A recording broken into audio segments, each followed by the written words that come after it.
Arti wawasan Nusantara adalah cara pandang bangsa Indonesia mengenai diri dan lingkungannya sebagai negara kepulauan dengan mengutamakan persatuan dan kesatuan wilayah. Tujuan wawasan Nusantara adalah: 1. Mewujudkan nasionalisme yang tinggi di segala aspek kehidupan rakyat Indonesia. 2. Mengutamakan kepentingan nasional daripada kepentingan individu, kelompok, golongan, suku, bangsa, atau daerah. Hal ini bukan berarti menghilangkan kepentingan individu, kelompok, suku, bangsa, atau daerah.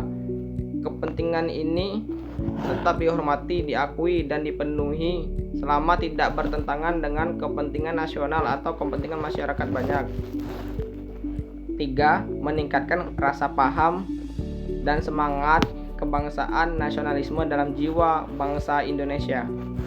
Kedudukan wawasan Nusantara adalah posisi, cara pandang, dan perilaku bangsa Indonesia mengenai dirinya yang kaya akan berbagai suku bangsa, agama, bahasa, dan kondisi lingkungan geografis, yang berwujud negara kepulauan berdasarkan Pancasila dan Undang-Undang Dasar 1945. Asas wawasan Nusantara merupakan ketentuan dasar yang harus dipatuhi. 1. Kepentingan bersama. 2. Keadilan. 3. Kejujuran. 4. Solidaritas. 5. Koordinasi atau kerjasama. 6. Kesetiaan terhadap ingkar bersama.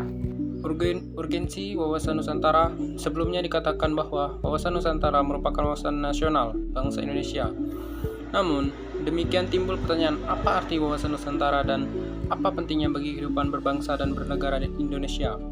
Sebagai konsep, istilah wawasan Nusantara dapat ditelusuri secara terminologi maupun etimologi. Berikut ini pengertian terminologi menurut para ahli atau tokoh dan lembaga mengenai istilah tersebut. Wawasan Nusantara bisa kita bedakan dalam dua pengertian, yakni pengertian etimologis dan pengertian terminologis. Secara etimologis, kata wawasan Nusantara berasal dari dua kata, wawasan dan Nusantara. Wawasan dari kata wawas, bahasa Jawa, yang artinya pandangan, sementara kata Nusantara merupakan gabungan Nusantara yang artinya pulau dan antara.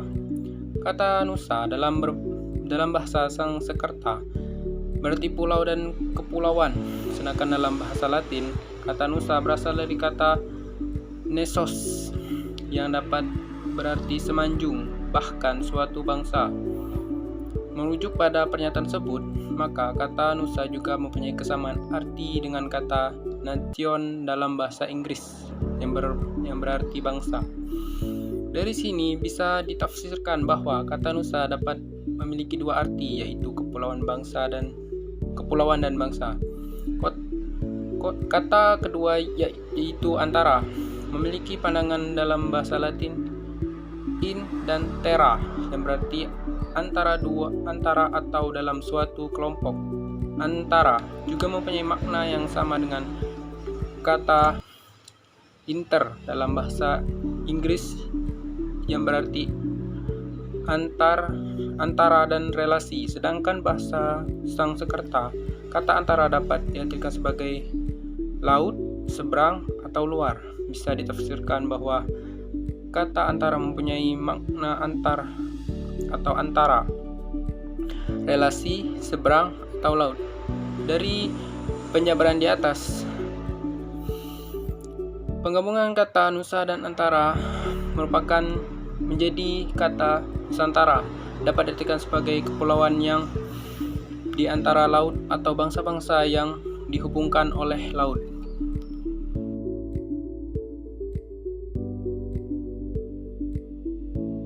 Konsep wawasan Nusantara sumber historis. Tidak hanya melalui peraturan perundangan nasional, bangsa Indonesia juga memperjuangkan konsepsi wawasan Nusantara berdasarkan deklarasi Juanda ini ke forum internasional agar mendapatkan pengakuan bangsa lain atau masyarakat. Melalui perjuangan panjang, akhirnya konferensi PBB tanggal 30 April 1982 menerima dokumen yang bernama The United Nations Convention on the Law of the Sea atau disingkat UNCLOS. Berdasarkan Konvensi Hukum Laut 1982 tersebut, diakui asas negara kepulauan Archipelagos Indonesia diakui dan diterima sebagai kelompok negara kepulauan Indonesia. UNCLOS 1982 tersebut kemudian diratifikasi melalui Undang-Undang Nomor 17 Tahun 1985. Berdasarkan Konferensi Hukum Laut tersebut, wilayah laut yang dimiliki Indonesia menjadi sangat luas, yakni mencapai 5,9 juta kilometer kubik, terdiri atas 3,2 juta kilometer kubik perairan teritorial dan 2,7 juta kilometer kubik perairan zona ekonomi eksklusif atau ZEE. Luas perairan tersebut belum termasuk landasan kontinen kontinental. Sekian, terima kasih. Lahirnya konsep wawasan Nusantara juga dilatar belakangi oleh kondisi sosiologis masyarakat Indonesia. Seperti yang kita ketahui bahwa Indonesia itu beragam dan terpecah-pecah sebelum merdeka. Bahkan antar bangsa Indonesia sendiri mudah bertikai dan diadu domba oleh Belanda melalui politik divide and impere. Dalam perang melawan Belanda, ada orang yang justru menjadi pengkhianat bangsa. Berdasarkan pada kondisi sosial budaya masyarakat Indonesia, wawasan Nusantara yang pada awalnya berpandang akan kesatuan atau keutuhan wilayah diperluas lagi sebagai pandangan akan persatuan bangsa. Bangsa Indonesia tidak ingin lagi terpecah-pecah dalam banyak bangsa. Untuk mewujudkan persatuan bangsa, itu dibutuhkan penguatan semangat bangsa secara terus-menerus. Semangat kebangsaan Indonesia sesungguhnya telah dirintis melalui peristiwa kebangkitan nasional 20 Mei 1908. Ditegaskan dalam Sumpah Pemuda 28 Oktober 1928 dan berhasil diwujudkan dengan proklamasi kemerdekaan bangsa Indonesia pada tanggal 17 Agustus 1945. Oleh karena itu, jauh sebelum deklarasi Juanda 1957, konsep semangat dan kesatuan kebangsaan sudah tumbuh dalam diri bangsa. Bahkan semangat kebangsaan inilah yang berhasil membentuk satu bangsa merdeka. Hal di atas keadaan sosiologis masyarakat Indonesia dan juga keberlangsungan penjajahan yang memecah belah bangsa telah melatar belakangi tumbuhnya semangat dan tekad orang-orang di wilayah Nusantara ini untuk dalam satu nasionalitas, satu kebangsaan, yakni bangsa Indonesia. Semangat bersatu itu pada awalnya adalah bersatu dalam perjuangan membebaskan diri dari penjajahan dan selanjutnya bersatu dalam wadah kebangsaan Indonesia. Latar belakang politik wawasan Nusantara. Dari latar belakang sejarah dan kondisi sosiologi Indonesia sebagai telah dinyatakan sebelumnya, Anda dapat memahami betapa perlunya wawasan Nusantara bagi bangsa Indonesia.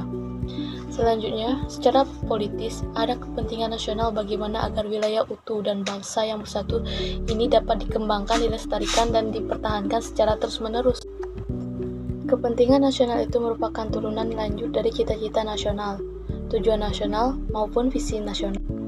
Cita-cita nasional bangsa Indonesia sebagai tertuang dalam pembukaan Undang-Undang 1945 alinea kedua adalah untuk mewujudkan negara Indonesia yang merdeka, bersatu, berdaulat, adil, dan makmur. Sedangkan tujuan nasional Indonesia sebagaimana tertuang dalam pembukaan Undang-Undang 1945 alinea keempat, salah satunya adalah melindungi segenap bangsa Indonesia dan seluruh tumpah darah Indonesia. Visi Nasional Indonesia menurut Ketetapan MPR Nomor 5 MPR 2001 tentang Visi Indonesia Masa Depan adalah terwujudnya masyarakat Indonesia yang religius, manusiawi, bersatu, demokratis, adil, sejahtera, maju, mandiri, serta baik dan bersih dalam menyelenggarakan negara. Wawasan Nusantara yang bermula dari deklarasi di Juanda 1957 selanjutnya dijadikan konvensi politik keanekaragaman. Rumusan wawasan Nusantara dimasukkan dalam naskah garis besar haluan negara GBHN sebagai hasil ketetapan MPR mulai tahun 1973, 1978, 1983, 1988, 1993, dan 1998. Setelah GBHN tidak berlaku disebabkan MPR tidak lagi diberi kewenangan menetapkan GBHN, Konvensi Wawasan Nusantara dimasukkan pada rumusan pasal 25A UUD NRI 1945 hasil perubahan keempat tahun 2002. Wawasan Nusantara pada dasarnya adalah pandangan geopolitik bangsa Indonesia. Apa itu geopolitik? Geopolitik berasal dari bahasa Yunani dari kata geo dan politik. Geo berarti bumi dan politik politie berarti kesatuan masyarakat berdiri sendiri negara dan tei yang berarti urusan. Sementara dalam bahasa Inggris, politis adalah suatu rangkaian asas, prinsip, keadaan, cara, dan alat yang digunakan untuk mencapai cita-cita atau tujuan tertentu. Tindakan, cara, dan perilaku masyarakat dipengaruhi oleh kondisi geografi tempat masyarakat hidup. Selanjutnya, geopolitik dipandang sebagai studi atau ilmu. Geopolitik secara tradisional didefinisikan sebagai studi tentang pengaruh faktor geografis pada tindakan politik. Geopolitik dimaknai sebagai ilmu penyelenggaraan negara yang setiap kebijakannya dikaitkan dengan masalah-masalah geografi, wilayah, atau tempat tinggal suatu bangsa. Geopolitik adalah ilmu yang mempelajari hubungan antara faktor-faktor geografis, strategi, dan politik suatu negara. Adapun dalam implementasinya diperlukan suatu strategi yang bersifat nasional. Ermaya Suradita 2001. Pandangannya tentang wilayah, letak, dan geografi suatu negara akan mempengaruhi kebijakan atau politik negara yang bersangkutan. Wawasan nasional suatu bangsa dipengaruhi oleh pandangan geopolitik bangsa yang bersangkutan. Dengan adanya konsepsi wawasan Nusantara di wilayah Indonesia menjadi sangat luas dengan beragam isi flora, fauna, serta penduduk yang mendiami wilayah itu. Namun demikian, konsepsi wawasan Nusantara juga mengajak seluruh warga negara untuk memandang keluasan wilayah dan keragaman yang ada di dalamnya sebagai satu kesatuan. Kehidupan politik, ekonomi, sosial budaya, pertahanan, dan keamanan dalam kehidupan bernegara merupakan satu kesatuan. Luas wilayah Indonesia tentu memberikan tantangan bagi bangsa Indonesia untuk mengelolanya. Hal ini dikarenakan luas wilayah memunculkan potensi ancaman dan sebaliknya memiliki potensi keunggulan dan kemanfaatan. Wawasan Nusantara telah menjadi landasan visional bagi bangsa Indonesia guna memperkokoh kesatuan wilayah dan persatuan bangsa. Guna memperkokoh kesatuan wilayah dan persatuan bangsa akan terus-menerus dilakukan. Hal ini dikarenakan visi tersebut dihadapkan pada dinamika kehidupan yang selalu berkembang dan tantangan yang berbeda sesuai dengan perubahan zaman. Sementara tantangan yang akan dihadapi dalam wawasan Nusantara, satu diantaranya kesadaran warga negara pandangan Indonesia tentang hak dan kewajiban manusia Indonesia mempunyai kedudukan, hak dan kewajiban yang sama, kesadaran bela negara dalam mengisi kemerdekaan perjuangan yang dilakukan dalam perjuangan non-fisik untuk memerangi keterbelakangan, kemiskinan, kesenjangan sosial, penguasaan iptek, peningkatan kualitas SDM, memberantaskan KKN, transparan dan memelihara persatuan. 2. Perkembangan perkembangan teknologi, serta perkembangan masyarakat global dikaitkan dengan dunia tanpa batas yang tentu saja menjadi tantangan tersendiri untuk wawasan Nusantara. Mengingat perkembangan ini dapat mempengaruhi pola pikir, pola sikap, dan pola tindak masyarakat dalam berbangsa dan bernegara. Kenichi Omae dalam bukunya Borders, War, the End of Nation State menyatakan dalam perkembangan masyarakat global, batas-batas wilayah negara dan arti geografis dan politik relatif masih tetap. Namun, kehidupan dalam suatu negara tidak mungkin dapat mengatasi kekuatan global yang berupa informasi, investasi, industri, dan konsumen yang semakin individual. 3. Kapitalisme merupakan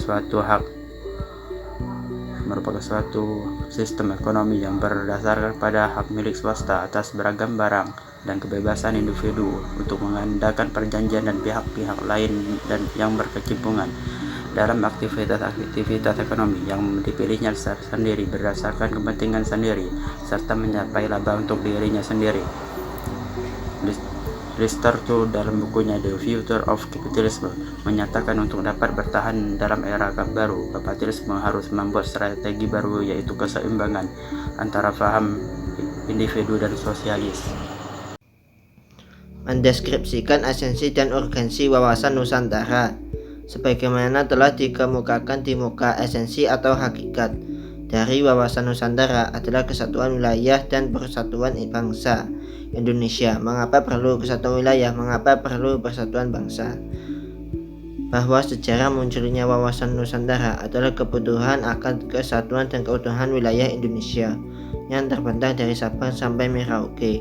Wilayah itu harus merupakan satu kesatuan, tidak lagi terpisah-pisah oleh adanya lautan bebas. Sebelumnya wilayah Indonesia itu terpecah sebagai akibat dari aturan hukum kolonial Belanda, yakni Ordonansi 1939. Baru setelah adanya deklarasi Juanda tanggal 13 Desember 1957, wilayah Indonesia barulah merupakan satu kesatuan, di mana laut tidak lagi merupakan pemisah tetapi sebagai penghubung. Konsep wawasan Nusantara menciptakan pandangan bahwa Indonesia sebagai satu wilayah merupakan satu kesatuan politik, sosial, ekonomi, serta pertahanan dan keamanan. Atau dengan kata lain, perwujudan wawasan Nusantara sebagai satu politik, sosial, budaya, ekonomi, dan pertahanan dan keamanan. Pandangan demikian penting sebagai landasan visioner bangsa Indonesia, terutama dalam melaksanakan pembangunan. Perwujudan Kepulauan Nusantara sebagai kesatuan politik memiliki makna: 1. Bahwa kebulatan wilayah nasional dengan segala isi dan kekayaan merupakan satu kesatuan wilayah, wadah ruang hidup dan kesatuan matra seluruh bangsa, serta menjadi modal dan milik bersama bangsa. 2. Bangsa-bangsa Indonesia terdiri dari berbagai suku dan berbicara dalam berbagai bahasa daerah, memeluk dan meyakini berbagai agama dan kepercayaan terhadap Tuhan Yang Maha Esa. 3. Bahwa secara psikologis bangsa Indonesia harus merasa satu nasib, sepenanggungan, sebangsa dan setanah air, serta mempunyai tekad dalam mencapai cita-cita bangsa. 4. Bahwa Pancasila adalah satu-satunya falsafah serta ideologi bangsa dan negara yang melandasi, membimbing dan mengarahkan bangsa menuju tujuannya. 5. Bahwa kehidupan politik di seluruh wilayah Nusantara merupakan satu kesatuan politik yang diselenggarakan berdasarkan Pancasila dan Undang-Undang Dasar 1945. 6. Bahwa seluruh kepulauan Nusantara merupakan satu kesatuan sistem hukum, dalam arti bahwa hanya ada satu hukum nasional yang mengabdi kepada kepentingan nasional. 7. Bahwa bangsa Indonesia yang hidup berdampingan dengan bangsa lain ikut menciptakan ketertiban dunia yang berdasarkan kemerdekaan, perdamaian abadi, dan keadilan sosial melalui politik luar negeri bebas aktif serta diabdikan pada kepentingan nasional. Implementasi wawasan Nusantara dalam kehidupan politik akan menciptakan iklim penyelenggaraan negara yang sehat dan dinamis. Hal tersebut tampak dalam wujud pemerintah yang kuat, aspiratif, dan terpercayanya dibangun sebagai penjelmaan kedaulatan rakyat. Baik, di sini saya Fanda Johanna Lestana Purba ingin menjelaskan urgensi wawasan Nusantara. Secara umum, wawasan Nusantara berfungsi sebagai pedoman, motivasi, dorongan, serta rambu-rambu dalam menentukan segala jenis kebijaksanaan, keputusan, dan tindakan.